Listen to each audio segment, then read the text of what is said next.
시청자 여러분 안녕하십니까? MBC 토론 갑론을박 김종태입니다. 대학 수학능력 시험을 한 달 앞두고 전남의 한 고등학교에서 시험 문제 유출 사건이 또다시 발생했습니다. 앞서 숙명여고 시험지 유출 의혹 사건으로 대학 입시에서 정시 전형을 확대한다는 주장과 함께 수시로 불리는 학생부 종합 전형을 개선해 신뢰를 회복해야 한다는 목소리에 힘이 실리고 있습니다. 하지만 정시를 확대하고 수시를 축소하면 지역 학생들에게는 교육 기회가 줄 것이라는 우려도 높은 게 현실입니다. 교육부는 2022년 대입 개편안을 통해 정시 전형 비율을 30% 확대하는 방안을 발표했는데요. 입시 교육 정책이 자주 바뀌면서 그 피해는 학생과 학부모에게 고스란히 돌아가고 있습니다. 오늘 MBC 토론 갑론을박에서는 2019학년 수능이 얼마 남지 않은 시점에서 혼란스럽기만 한 입시 교육과 현행 제도의 문제점을 짚어보고 지역 교육의 전망도 살펴보겠습니다. 함께 이야기 나누실 패널 소개합니다. 조경선 정교조 순천중등지회 부지회장입니다. 안녕하세요. 변항우 순천교육공동체 시민회의 교육문제연구소장입니다. 예, 안녕하십니까. 김철민 에듀비전 21 대표입니다. 안녕하십니까. 참석해 주신 세 분께 감사드립니다. 네, 최근 서울 숙명고등학교 학교 쌍둥이 자매 시험지 유출 사건에 이어서 전남 지역에서도 비슷한 종류의 시험지 유출 사건이 발생하지 않았습니까? 예. 이런 시험지 유출이 사회적 이슈가 되는 데는 교육이 입시 경쟁으로 내몰리고 있다. 그런 말들이 많습니다. 그래서 시험지 유출 문제에 대해서 먼저 의견 들어보겠습니다. 변항우 소장님. 교육공동체 시민회의에서 한 20년 동안 교육단체 활동을 했습니다. 그리고 현재 고3 학부모입니다. 그리고 인근에 있는 제일대학교 교수로 있습니다. 그러다 보니까 오늘 다루려고 하는 수능과 입시 교육에 관련된 부분에 많이 밀접한 관계가 있습니다. 지금 문제가 되고 있는 숙명여고의 사태를 잠깐 보면요. 이거는 개별 학교의 문제라고 보이지만 사실은 개별 학교 문제가 아닙니다. 그리고 이것이 입시 제도로 현재 번지고 있어요. 과연 이게 수시 전형이 문제인지 아니면 좀 더 정시를 확대시켜야 되는 문제인지 이런 쪽으로 번져가고 있기 때문에 사실은 조금 다른 문제라고 좀 생각합니다. 사실은 이 문제는 수시냐 정시냐의 문제라기보다는 근본적으로 21세기의 현재 신분사회가 되고 있는 학벌의 문제다. 그리고 학벌 중심의 문제가 해결되지 않으면 우리는 언제든지 이 문제를 극복할 수 없다라고 저는 생각을 합니다. 그래서 이런 문제의 개선, 더군다나 이제 학벌을 통해서 뭔가 새롭게 사회 리더자가 되고자 하는 저희 많은 교육 수요자들의 욕심이 있거든요. 그런 부분이 서로 맞물려서 진행되고 있기 때문에 그런 문제가 해결되지 않는 이상은 결국은 이런 문제는 언제든지 터질 수 있는 그런 상존된 문제라고 봅니다. 그래서 이 문제를 사실은 교육 시스템의 변화보다는 저희들이 실제로 재발 방지하고 또 그리고 근본적인 문제를 고민하고 처우를 좀 개선하는 쪽으로 논의가 확대됐으면 좋겠다 이런 말씀을 드립니다. 네. 시험지 유출 사건이 학벌 중심의 사회 현상 때문에 발생했다. 그런 말씀이시죠? 예. 네. 김철민 대표님은 어떻게 생각하십니까? 최근 5년 동안 공립고등학교 6건, 사립고등학교 7건 등 총 13건의 시험지 유출 관련 사건이 발생하였습니다. 이러한 원인은 방금 아나운서께서도 말씀하신 대로 우리 교육이 입시 경쟁으로 내몰리고 있기 때문이라고 생각을 합니다. 현재의 대학 입시 제도는 정시보다 수시에서 많은 인원을 선발하고 또 수시에서는 내신이 중요한 비중을 차지하고 있기 때문에 전국에 있는 모든 고등학생들이 불쌍할 정도로 내신 성적을 잘 받기 위해 노력하고 있습니다. 이처럼 학교 내신 성적이 중요하기 때문에 그나마 학생들이 학교에서 선생님의 수업을 잘 듣고 학교에서 하는 비교과 활동에도 열심히 참여한다는 긍정적인 측면도 있지만 그것이 마음에서 우러나와서 정말 공부를 열심히 하는 것인지 아니면은 단순히 성적만을 잘 받기 위해서 열심히 하는 건지는 잘 모르겠습니다. 이러한 상황에서 일부 빗나간 부정과 모정을 가진 학부모님들이 자식의 장래를 위한답시고 잘못인 줄 알면서도 부정을 저지르고 있어 사회적으로 큰 문제가 되고 있습니다. 또 부모뿐만 아니라 일부 교육기관에서도 교육자로서의 양심을 저버리고 외부 세력과 결탁한다든지 아니면 너무 관성에 젖어서 내신 관리를 소홀히 하는 측면도 없지 않은 것 같습니다. 네. 조경선 선생님은 현재 국어 선생님으로 재직 중인 걸로 알고 있는데 학교 현장에서 보는 또 시각은 다를 것 같은데 이 시험지 유출 문제 어떻게 보십니까? 무엇보다도 같은 학교에 재직 중인 교사와 자식의 문제가 좀 불거진 문제였습니다. 그래서 저도 저희 교사들도 그런 내신과 수행평가가 이제 강화되면서 되도록이면 자식과 학교 교사가 같은 학교에 있으면 안 된다고 지켜왔지만 또 이런 사례가 소수이긴 하지만 불거져 왔기 때문에 그런 부분은 좀 이렇게 되도록이면 불가피한 경우가 아니면 그러지 않도록 이제 제도적 보완이 좀 필요하다고 생각을 합니다. 그런데 이 문제를 단순히 정시 수능 위주가 아니라 내신 위주로 대학 입시가 되기 때문이라는 문제로만 접근을 한다면 그거는 좀 협소하지 않나. 그리고 이제 교사들을 너무 지나치게 또 위축시키는 문제가 되지 않나 생각이 듭니다. 왜냐하면 또 숙명여고 같은 경우에 이제 강남에 있는 그 학원가에서 이미 학교 안에 있는 문제를 예상하고 석차가 돌고 이러면서 이제 사교육 시장 에 의존하는 그런 지금의 어떤 한국 교육의 문제가 좀 이렇게 불거져 나오지 않았는가라는 생각이 들고요. 이 문제에 대해서 교사, 학부모, 학생들이 지금 많은 고통을 당하기 때문에 오늘 토론이 좀 이렇게 대안을 말하는 그런 시간이 되었으면 좋겠습니다. 네, 아무튼간에 이런 시험지 유출 문제가 나오다 보면 대입 입시에 대한 신뢰성은 좀 떨어질 때 사실인 것 같은데 김철민 대표님, 예. 그 현행 입시 제도에 대한 학생들과 학부모들의 신뢰 어느 정도라고 좀 생각하십니까? 한 가지 측면에서 말씀을 드리겠습니다. 저는 그 수능 점수 300점을 맞은 학생이 299점 맞은 학생보다 더 뛰어나기 때문에 수능 위주의 정시 전형은 신뢰할 수 있고 학생부 중심의 교과나 종합전형은 신뢰할 수 없다라는 주장에 대해서는 저는 선뜻 동의할 수는 없습니다. 그 미래의 사회는 역량 중심의 사회라고 저희들이 얘기를 합니다. 즉 앞으로의 교육은 수능 점수 1점을 더 받는 학생을 길러내는 것이 아니라 앞으로의 세상을 살아갈 때 다른 사람들과 어울리고 협력하면서 어떤 일을 잘 해내는가를 잘 해낼 수 있는가 하는 역량을 갖춘 인재를 필요로 하고 있습니다. 따라서 교육의 목표가 미래 핵심 역량을 갖춘 인재를 길러내는 것이라면 교육에 있어서의 평가도 목표에 도달했는가를 평가해야지 수능 점수 1점이 더 높은가를 평가하는 것은 소위 반쪽짜리 평가라고 생각을 합니다. 현행 학생부 중심의 평가가 일부 사람들의 잘못으로 지탄을 받고 있고 또한 그 학생부에 기재된 그 학생의 활동 내역 등을 신뢰하는 것 또한 어려움이 있습니다. 하지만 1점 차이로 0.1점 차이로 줄을 세우는 수능 중심의 평가 방식보다는 더 타당하다고 생각을 합니다. 즉 저는 지금의 평가 제도가 신뢰성의 측면에서는 문제가 있으니 공정하게 수능으로 되돌아가자 이런 주장은 큰 설득력이 없다고 보고 있습니다. 네. 조경순 선생님은 생각은 어떻습니까? 대표님 생각하고 좀 공통점이 좀 있는데요.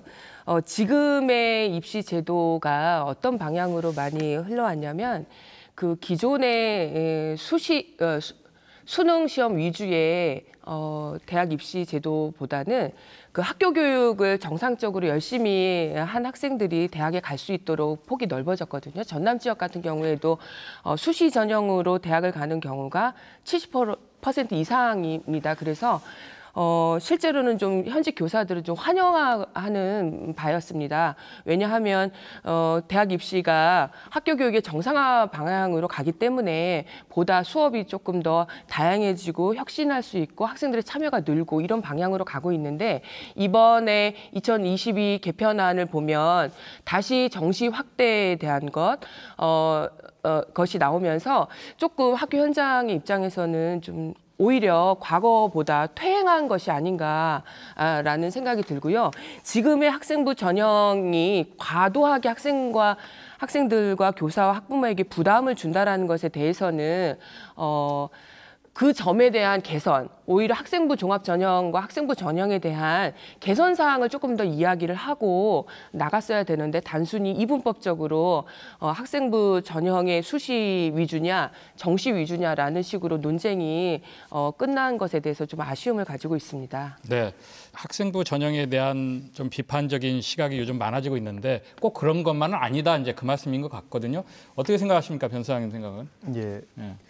저희 대학의 입시 제도가 대단히 문제가 많습니다. 전문가들이 평가하는 보통 이제 입시 제도의 문제점이 한 5가지 정도로 보통 요약이 되는데, 우선 불투명하고 복잡한 대입 제도로 인한 사교육 증가가 있습니다. 그리고 너무 복잡하다, 입학 제도가 너무 복잡해서 고교의 진로 지도가 너무 어렵다 하는 것이 있고요. 그다음에 대학이 과도한 수시 모집으로 인한 공교육 붕괴 현상을 들고 있습니다. 그리고 이제 마지막 뭐 몇 가지가 있습니다만, 우선은 이제 정보가 또 특정 지역에 한정이 돼 있고, 특히 이제 저소득층 학생 같은 경우는 이제 대학의 정보가 좀 어려운 부분이 분명히 있습니다. 그리고 부모의 사회적 지위가 학생들한테 되돌림되는 이런 것들이 좀 있습니다. 그리고 지방대학의 위기라든지 지역 불균형에 관한 문제가 반드시 있습니다.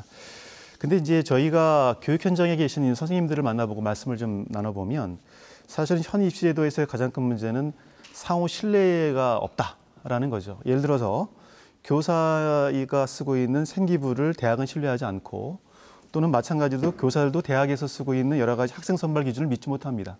그러니까 상호 간의 불신이 좀 있고요. 그다음에 이제 이런 불신을 통해서 뭔가 개개선하고자 하는 노력이 지금 사회적으로 합의되지가 않고 있다는 거죠. 그러니까 각자 학부모님의 입장, 그것도 학부모님도 공부 잘하는 학부모님과 그렇지 못한 학부모님, 여러 가지 부모님들로 나눠져 있고, 또 교육으로서 통해서 사고 있는 여러 가지 사교육 시장이나 이런 분들은 또 다른 목소리를 냅니다. 합의되지 못하는 여러 가지 교육 현장의 문제가 현재의 대학 입시뿐만이 아니라 전체적인 교육의 위기를 불러오고 있다, 저는 그렇게 진단합니다. 김철민 대표님, 네. 학생부 종합전형을 일단 어떻게 학생들이 좀 준비하고 있죠, 현재 지금은? 네, 그 학생부 종합 전형을 금수저 전형 혹은 깜깜이 전형이라고 표현을 합니다. 근데 이 해답은 중학교 학부모님들이 왜 특목고를 선호하는가를 생각해 보면은 그 답을 찾을 수가 있습니다. 교과 학습에서 배운 지적 호기심을 독서와 연계한 자율활동 보고서, 주제활동, 나아가 소논문 활동인 R&E 활동에서 대학이 원하는 그 진로와 적합한 서류를 만들어내는 것은 일반 학생들에게 있어서는 심적, 시간적 부담이 상당히 되고 있습니다. 그래서 이러한 부분이 교육의 부정적 한 부분을 만들어내는 것은 사실입니다. 그런데 이제 앞으로는 그 학교생활 기록부 간소화 방안에 따라서 수상 경력 개수도 학기당 1개로 제한하고 소논문도 미기재됩니다. 또한 그 자율 동아리도 학년당 1개만 기록하는 등 많은 비교과 활동으로 인한 어려움은 줄어들 것으로 예상됩니다. 정작 중요한 것은 이러한 비교과 활동이 따로 떼어져서는 안 되고, 교과와 연계한 비교과 활동, 그리고 자신의 진로와 연계한 비교과 활동이 되어야 한다고 봅니다. 예를 들어서 예전에 역사 시간에 여순 사건에 대해서 배웠다면은 여순 사건이 1948년 10월에 일어났구나 하는 정도만 알아서 수능 시험을 쳤는데, 이제는 이러한 그 배움을 바탕으로 여순 사건 70주년에 대해 더 자세히 알아보기 위해 지역사회 연구소를 방문하여 내용을 더 깊이 알아본다든가, 아니면 이번에 여수 MBC 그 특별기획 라디오 드라마 여순 사건 9일간의 기록을 듣고 감상문을 써본다든가 하는 식으로 교과와 연계한 비교과 활동이 필요하다고 봅니다. 네, 비교과 활동에 대한 어떤 평가 방법, 그게 네. 좀 전환이 있어야 된다, 이제 그 말씀이죠? 네, 그렇습니다. 네. 조경선 선생님은 어떤 문제가 좀 있다고 생각하십니까? 네, 제가 농어촌의 인문계 고등학교에 국어교사를 했었는데요, 오랫동안. 6개의 수시 전형을 보통 학생들이 씁니다. 근데 6개이기 때문에 이걸 안 쓸 도리가 없어요. 뭐 정시를 하겠다라는 것도 수시 전형을 먼저 쓴 다음에 이제 하는 거기 때문인데요. 그러면 자기소개서, 교사 추천서 이런 걸 쓰게 됩니다. 그러면 자기소개서 같은 경우에도 학생들이 한 번 자기소개서를 쓰려면 남들하고 다르게 써야 되잖아요. 그러니까 학생들이 일단 너무 바쁩니다. 보통 가장 많이 참여해야 되는 수업보다도 오히려 수업 외의 활동들 있잖아요. 뭐 경시 대회라던가 체험 활동이라던가 뭐 소논문 쓰기라던가 각종 자격증 뭐 발표 대회 이런 것들에 대해서 학생들이 너무 바쁘고, 또 이것을 하고자 하는 학생들은 사실은 전체 학생 수에서 사실은 소수라고 볼 수 있거든요. 그래서 전체 학생 중에서 한 10%, 20%가 계속 중복해서 계속 참여를 하고, 나머지 학생들은 또 약간 들러리, 그다음에 소외감 이런 것들을 느끼는 그런 것들이 좀 반복되어 있어서 바쁜 학생들은 계속 바쁘고 또 자기소개서라든가 교사 추천서도 이렇게 학생들이 써오면 또 이제 담임 교사나 또 저처럼 이제 국어 교사들에게 이렇게 한 번쯤 옵니다. 그러면 그걸 또 내가 이 자기소개서랑 교사 추천서를 사실을 그대로 쓰는 건지 뭐 소설을 한 편을 쓰는 건지 이렇게 좀 혼동될 때가 있을 정도로 되게 과중하고요. 그다음에 이제 글자 수도 굉장히 많고 그래서 사실은 실제보다는 좀 이렇게 확대해서 써야 되는 그런 또 이렇게 어려움이 현장에서 좀 있었습니다. 그래서 학생부 종합 전형이 수업 외의 활동에 치중하는 것, 그다음에 학부모의 어떤 경제 문화적인 어떤 여유나 자본에 의해서 학생들이 참여하는 것이 아니라 자기가 속해 있는 그 공동체 안에서 열심히 참여한 학생들이 이렇게 갔으면 좋겠고요. 그리고 여기 교수님도 계시지만 대학에 있는 분들은 완성된 학생들을 선발하려고 하는 좀 이런 문제가 있지 않는가 생각이 들거든요. 저희 나라 같은 경우에는 고등학교 입시가 끝나면 공부가 끝난다, 경쟁이 끝난다 이렇게 생각을 합니다. 변항호 소장님 아까 말씀드린 고3 자녀를 두셨다고 그랬는데 이 학생부 종합전형에는 나름대로 굉장히 생각이 많으실 텐데 어떻게 보고 계십니까? 이게 아마 그 부모님이 어떤 부모님인지 또 자녀가 어떤 자녀인지에 따라 좀 편차가 좀 있을 겁니다. 저도 이제 우리 아들이 뭐 어떻게 잘하겠다라고 하는 그 교육적 철학은 있습니다만 어느 대학을 가겠다라고 하는 철학은 없었습니다. 그러다 보니까 큰 욕심은 없었기 때문에 지금 문제가 되고 있는 이런 부분에 대해서는 사실 크게 제가 관심이 많지는 않았었습니다. 근데 우선 뭐 제가 시민사회 활동을 통해서 끊임없이 이제 연구하고 논의했던 부분을 잠깐 말씀을 드리면 아까 그 제가 뭐 여론조사상에 대한 학종에 대한 여러 가지 시민들의 의견을 말씀드렸습니다만 또 개선해야 될 부분도 또 논의된 것이 있습니다. 예를 들어서 보통 이제 응답자의 32.1% 정도는 이제 비교과 활동에 대한 반영을 대폭 축소했으면 좋겠다. 이게 이제 현재 여론입니다. 그리고 21.2%는 대학이 어떤 것 때문에 그 학생 정보를 활용하는지 어떻게 뽑았는지에 대한 대학 정보 공개가 좀 강화됐으면 좋겠다. 그다음에 이제 이것도 외부적으로 좀 공정성을 가하기 위해서 외부 좀 심사위원이 들었으면 좋겠다 하는 게 18.1% 정도 됩니다. 그리고 남은 이제 이것을 하는데 이제 학생뿐만이 아니라 교사들도 대단히 힘들거든요. 그래서 이런 부분에 대한 영향을 좀 축소시켰으면 좋겠다 하는 것이 14.2%입니다. 사실 이제 학생부 종합 전형이 갖고 있는 장점이 참 있습니다. 그러니까 다양한 학생들이 잠재성을 평가해서 대학에 반영하고 또 이것이 교육에 투영되도록 하는 여러 가지 좋은 점이 있습니다. 불구하고 이것이 이제 학생 선발에 관련된 투명성이 좀 약한다든지 또는 학생부의 그러니까 생활기록부에 기록되기 위해서 학생과 교사가 너무나 에너지를 소비하고 오고 있다는 단점이 좀 있죠. 그래서 이게 지금 그런 부분에 대해서는 분명히 개선점이 좀 있어야 되고 특히 이제 부모님이 경제적 능력이 역시 앞에서 말씀드렸습니다만 학생부의 스펙에 기록되는 그런 것 때문에 금수저 전형이라는 비판을 받고 있거든요. 그래서 이런 문제는 대단히 좀 개선을 할 필요가 있습니다. 그러니까 목적이 좋음에도 불구하고 방향이 좀 방향이나 이런 게 좋다 하더라도 실제로 행위가 좋지 못하다면은 그거는 당연히 개선해야 될 부분이라고 봅니다. 그 학생부 종합전형 말씀하셨는데 저도 고3 자녀를 둔 이제 학부모 입장에서 자기소개서를 이렇게 쓰는 거 보면 너무 어렵더라고요. 그리고 또 서울 같은 경우에는 자기소개서를 학원을 다니면서 배우지 않습니까?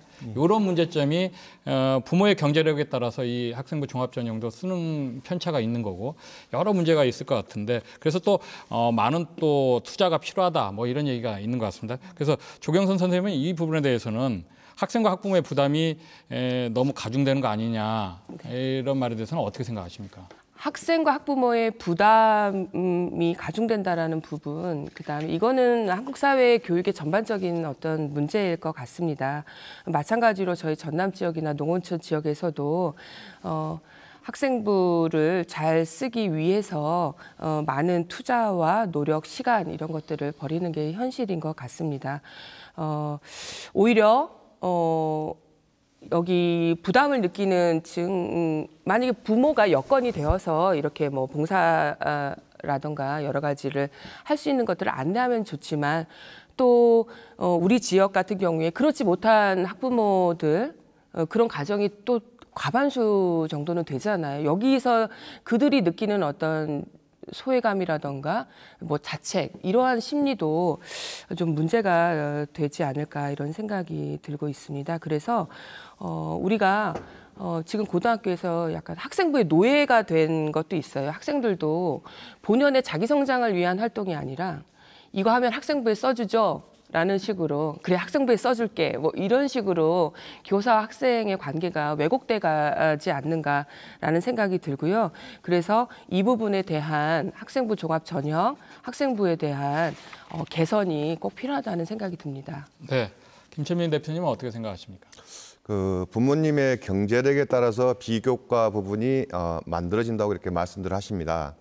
특히 그 학생부 종합전형을 준비함에 있어서 그 몇몇 고등학교를 제외한 그 지역의 일반 고등학교와 수도권 고등학교와의 분위기의 차이는 큽니다. 특히 그 특목고와 일반고의 차이는 더 심한 것이 사실입니다. 그 최근 그 사회적으로 물의를 일으킨 논문 공동 저자 사건이나 또 고액의 그 소논문 활동 등 이런 문제는 그 학생부 종합전형에 있어서 비교과 활동들이 단시간 안에 만들어지는 것이 아님을 그 반증한 사례입니다.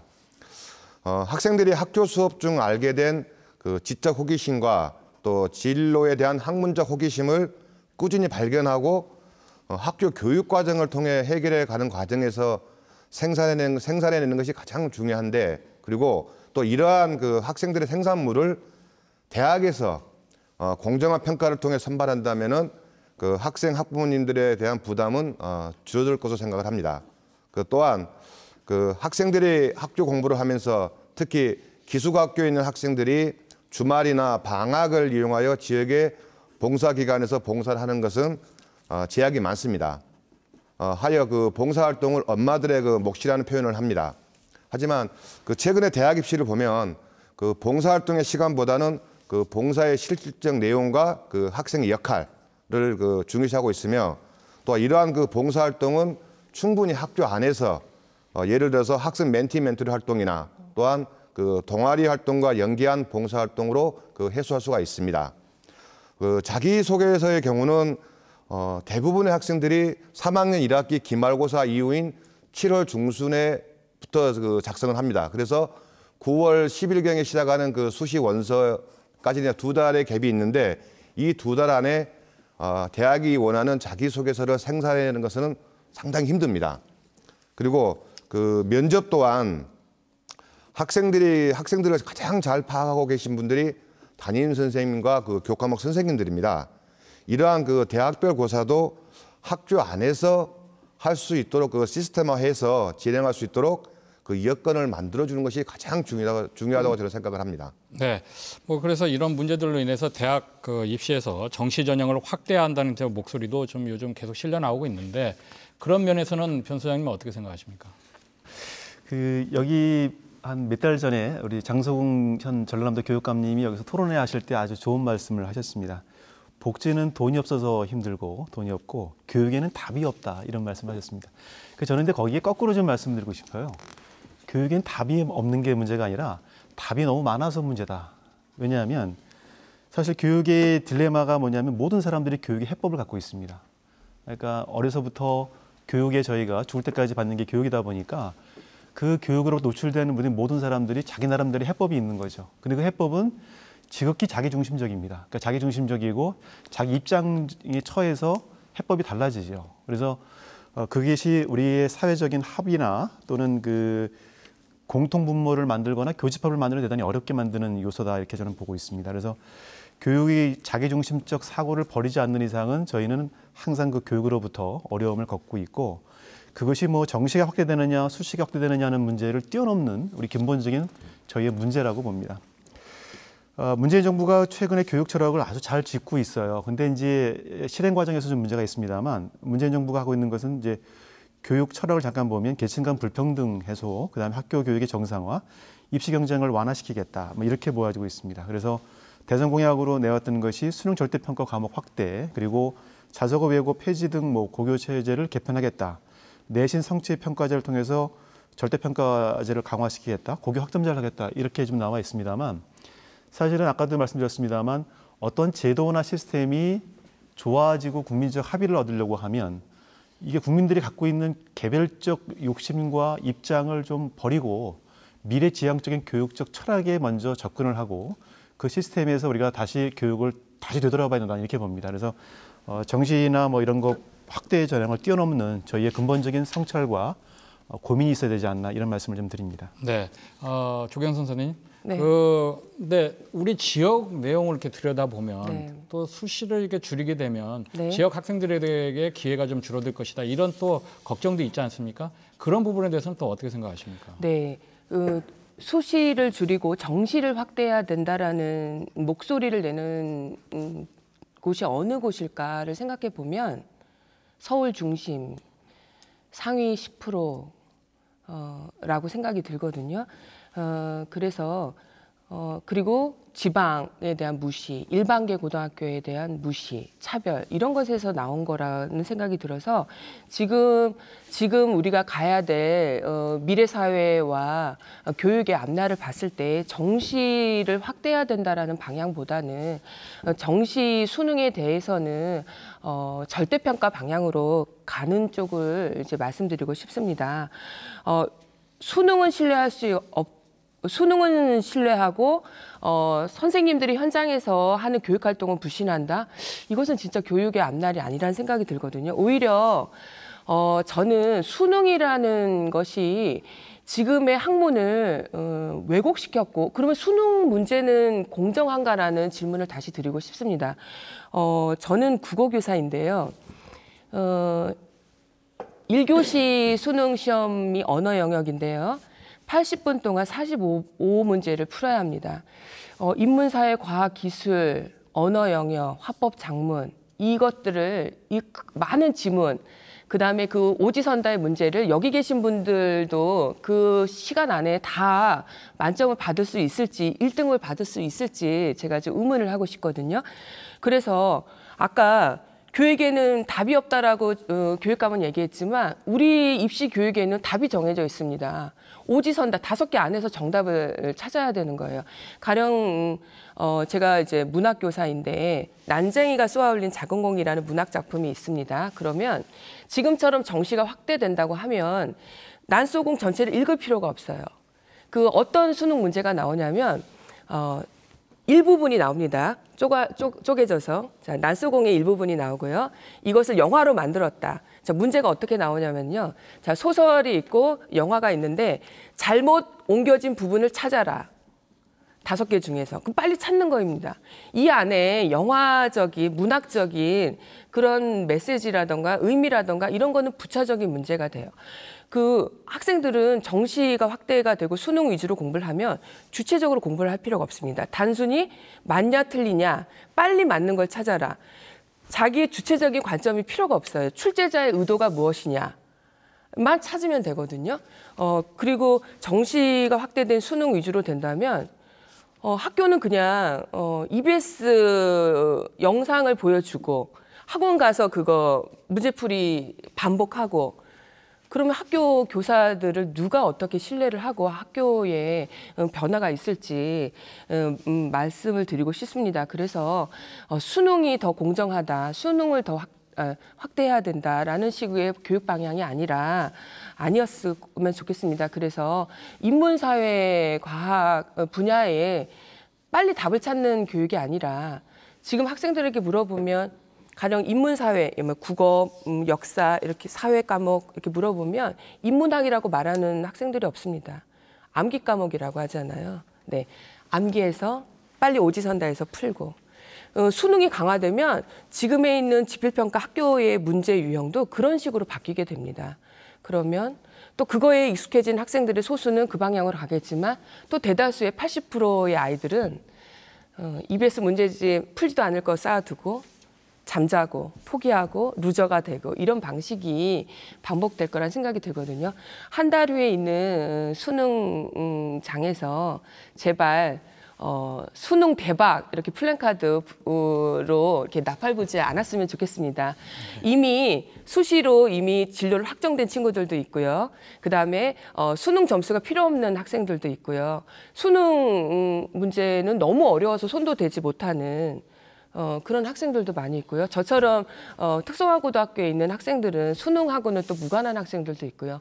대다수 청소년들을 소외시키는 그런 정시 전형, 수능 대박 이런 방향으로 가지 않았으면 하는 바람입니다. 네, 우리 조경선 선생님이 뭐 현행 입시제도에 대해서 신랄하게 좀 여러 가지 방면에서 비판도 해주시고 뭐 대안도 제시해줬는데 그렇다면 저기 김천민 대표님. 네. 이런 대학 입시 제도 하에서 지역 학생들의 경쟁력을 키울 수 있는 방안은 어떤 게 있다고 생각하십니까? 네, 그 단연간 입시 현장에서 경험한 학생, 학부모님들의 공통점은 그 입시 정보의 부족이었습니다. 그 우스갯소리지만 자녀의 성공 입시 여건 중 하나가 엄마의 정보력이라는 말이 있습니다. 이러한 그 교육 당사자들께서 원하시는 것은 바로 맞춤식 진학 정보입니다. 또한 자녀를 객관화시킬 수 있는 학부모 교육, 그리고 학생들에게는 지속 가능한 동기부여입니다. 이는 단순히 교육과 입시의 당사자만의 문제가 아닌 지역사회의 문제라고 생각을 합니다.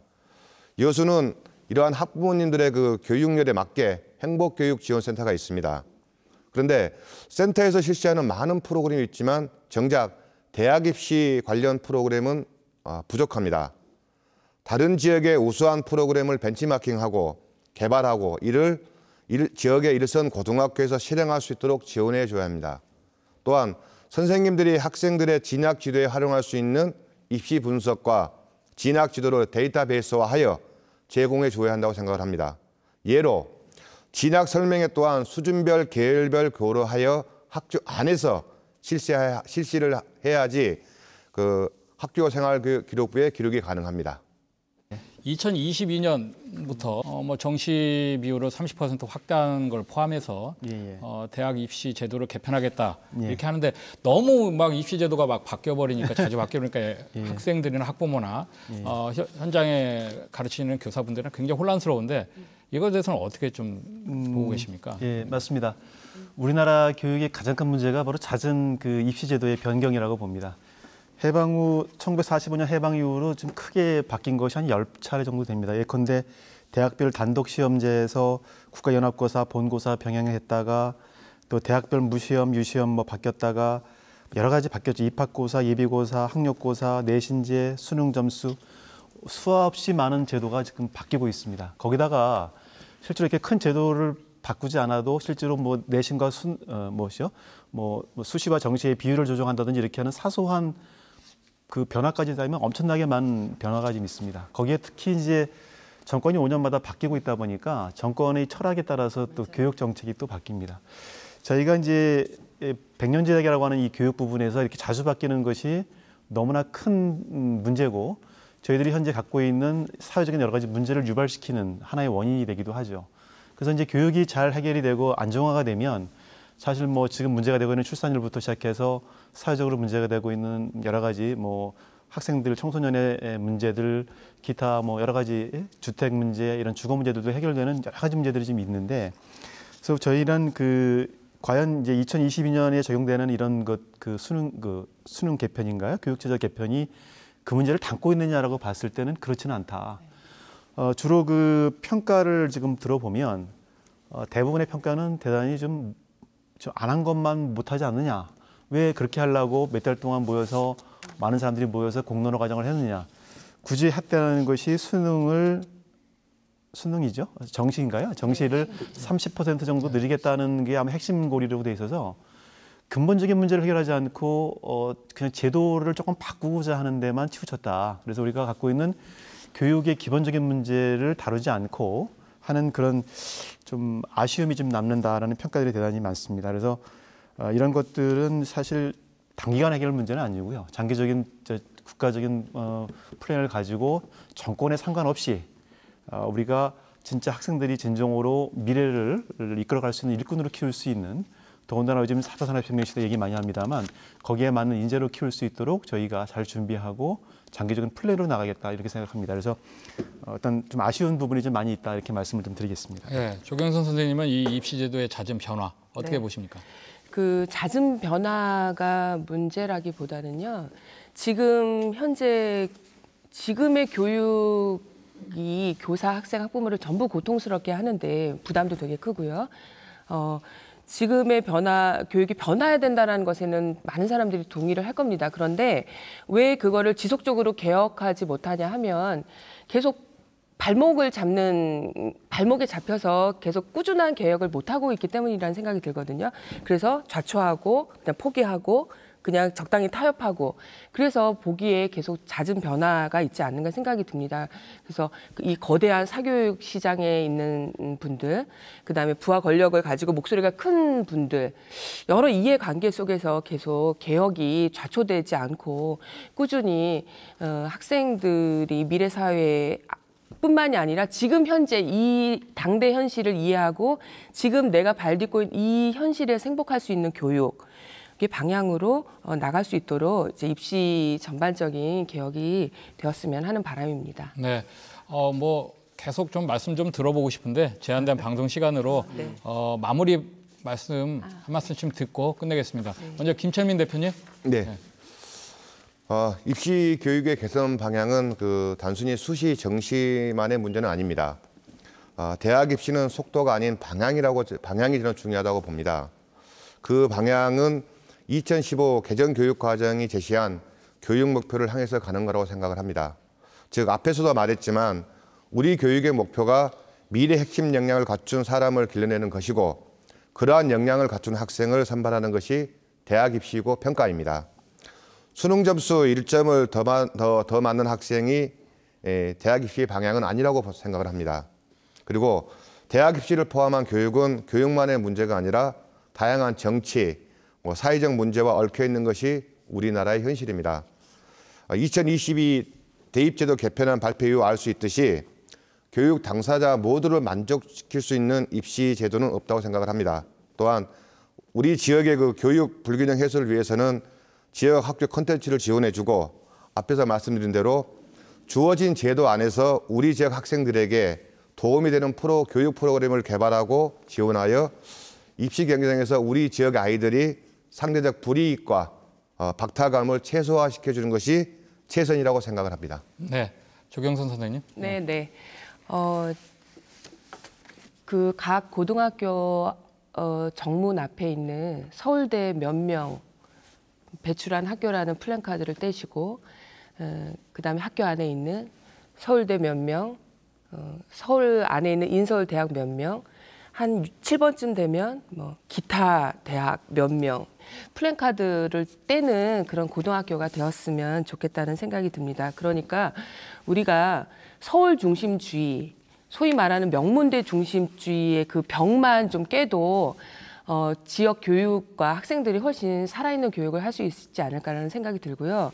제 전남 지역 같은 경우에도 서울 중심이 아니라 우리 지역 사회에 대한 이해, 여기서도 충분히 행복하게 또 독립해서 살 수 있다라는 어떤 전반적인 사회에 대한 변화가 있어야 된다는 생각이 들거든요. 그래서 좀 구체적인 경제 교육, 구체적인 진로 교육, 그 지역 사회에 대한 이해부터 다양한 그런 교육을 접하면서 학생들이 미래를 준비할 수 있었으면 좋겠다는 생각이 듭니다. 그래서 가장 기본이 되는 것은 다시 말하자면 또 인문학이 아닌가 생각이 들거든요. 내가 누구이고 내가 어떤 사람이고 내가 사는 이 지역과 이 세상이 어떠하고 또 미래는 어떤 방향으로 가고 있고 라는 좀 어떤 인문 교육이 좀 중심이 되어서 다른 어떤 진로들을 했으면 좋겠고요. 어른들은 학생들을 이렇게 입시의 지옥으로 또 한 줄로 줄 세워서 아이들을 학대하는 그런 교육이 아니라 우리가 사는 공동체를 조금 더 안전하게 바꾸고 또 대학도 어떤 서열한 대학이 아니라 누구는 좋은 대학의 교수고 누구는 좋지 않은 대학의 교수가 아니라 똑같이 자신의 어떤 능력과 자기의 특성에 따라서 이렇게 미래를 준비할 수 있는 그런 변화들을 위해서 이 기성세대들의 교육 주체들이 더 노력해야 될 거라고 생각이 듭니다. 네, 변항우 소장님. 예. 지난 70년간 우리 교육사상 가장 어려웠던 문제가 바로 이런 대학 입시 문제였습니다. 매번 반복되는 입시 지옥 또는 엄청난 사교육, 기러기 아빠, 청소년 자살 문제, 실업, 부동산 투기 이런 문제들이 전부 다 그 중심에 항상 입시가 있었습니다.